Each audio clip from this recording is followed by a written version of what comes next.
Morris Cakes and Events Limited bakola cakes eza birthday okwanjula baby shower bridal shower mu buli design yonna gyoyagala traditional cakes n'ebika ebirala kosa n'okutegeka emikolo ne girabika bulungi. Basangibwa wa Kaliga okumpi n'akatale k'aba veteran ku namba z'essimu z'olaba wansi awo ku call ne WhatsApp kola order cake kutuukako yonna gy'owangalira. Nkujukiza gwe mulungi atulaba nti tuli ku Farukwa Sons batunda ebintu ebikozesebwa mu nyumba byonna.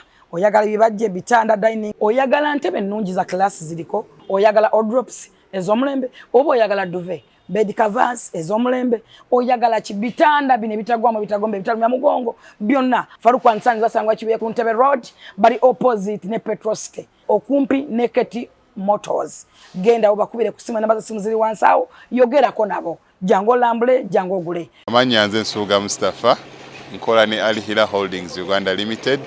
Tuli bakozi ba biodigester wamu n'okuzimba okwenjawulo. So olwaleero tuli waneeno nga tuli nkola biodigester. Ekyenjawulo ekiriwo nti yo eri mu basement wakati okusinziira nga bulijjo abantu mu kiraba ti eno parking lot.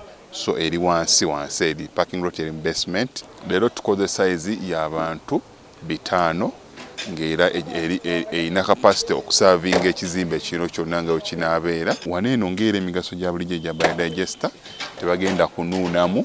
Atwetaaze ku namba z'essimu 07017 66992 ne MTN 0789 224230 enamba ezo zonna kweziri ku WhatsApp. Munnayuganda omulimi n'omulunzi atunda ebikozesebwa mu kulima n'okulonda buno obubaka bubwo anti bannaffe aba Afro Canada Business Initiative wamu ne Global Events Canada bakuteereddewo omwoleso ogutuumiddwa Agri Business Canada International Expo 2024 awo ku Queensburg Convention Center okuva ng'ennaku z'omwezi 10 okutuuka nga 11 August 2024 mugenda kubamu okwolesa ebikwata ku bulimi n'omulunzi eby'enjawulo emisomo egy'enjawulo okuyigiriza okukozesa ebyuma bikalimagezi mu kulima n'okulunda engeri y'okugaziyaamu akataleko emitala w'amayanja wamu n'engeri y'okufuna zi international loans okwewandiisa n'okumanya ebisingawo genda ku website yaabwe eya www.afrocanada.net oba bakubire ku ssimu ezo. Nange nazaalibwa ng'omuntu abantu bakadde bange abanzaala zaidi na kikulu Alamangali Semuru Umari Ugembe zaidi na kikulu Njuki Rwanda Ebutemba Gajajjange Ejuba Sebakuga Kimuka Bamulumbye Mubimpimpe ebisinga obungi yinza okubibaguza atalina kyatunda tabulako buli kiseera kirina ebyakyo ebirala byonna nja kukusomesa nga tuli ffenna mu kitabo ekimaze okuwandiikibwa tuli bazzukulu ba Lwomwa nga tukusabira emikisa gya Katonda gikukuume era oyagalanga nnyo Uganda kubanga ebika byonna 52 bikulinako obuyinza olwaleero kirabidde wano nga gobadde oyinza wandiga naye ku bika 52 bakubaddeko n'obuyinza okujjako oba okuteekako tuwagaliza ekisa kya Katonda gyonna Mukama abatambuze bulungi Mukama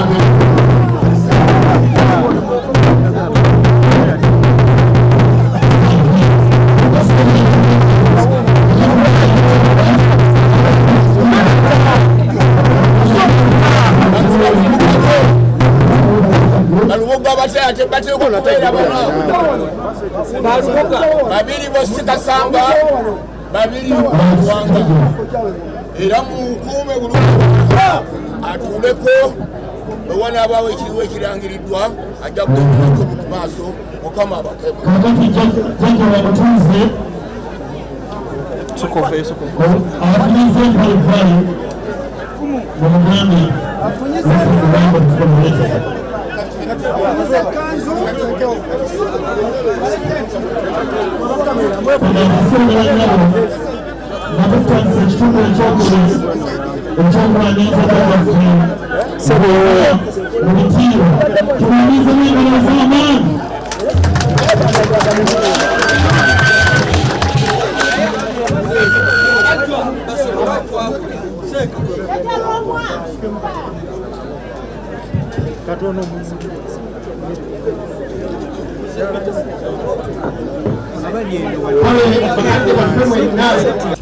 okukwasa omuntu ono jjajja wa Buganda okumukwasa Katikkiro amulage Buganda kubanga Katikkiro omukulu tuli naye Mukama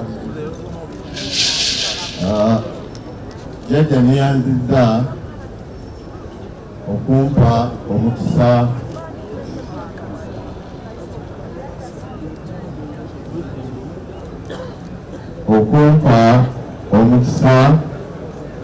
okwanjula Katikkiro w'ekika ky'Endiga okwanjula Lwomwa w'ekika ky'Endiga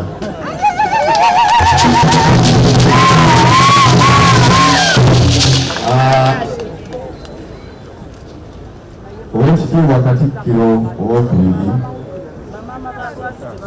ate Katikkiro asooka baminisita b'ebirengo baminisita abawakati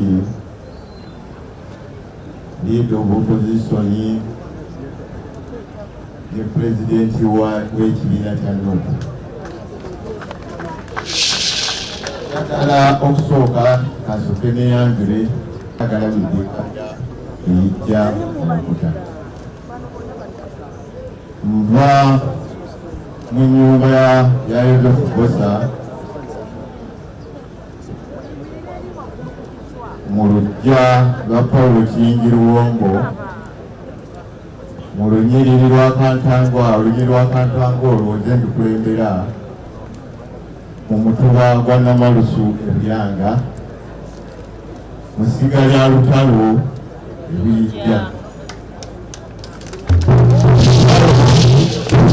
yantuusa wano lwa jjajjange Lwomwa jjajjange Mbaale agalamidde wansi. Jjajjange Lwomwa bwe nnyanjula wano yantembeeta yantuusa wasabasajja.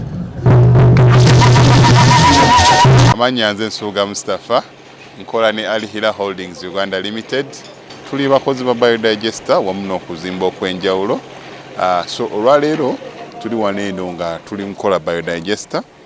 Ekyenjawulo ekiriwo nti yo eri mu basement wakati okusinziira nga bulijjo abantu mu kiraba ti eno parking lot.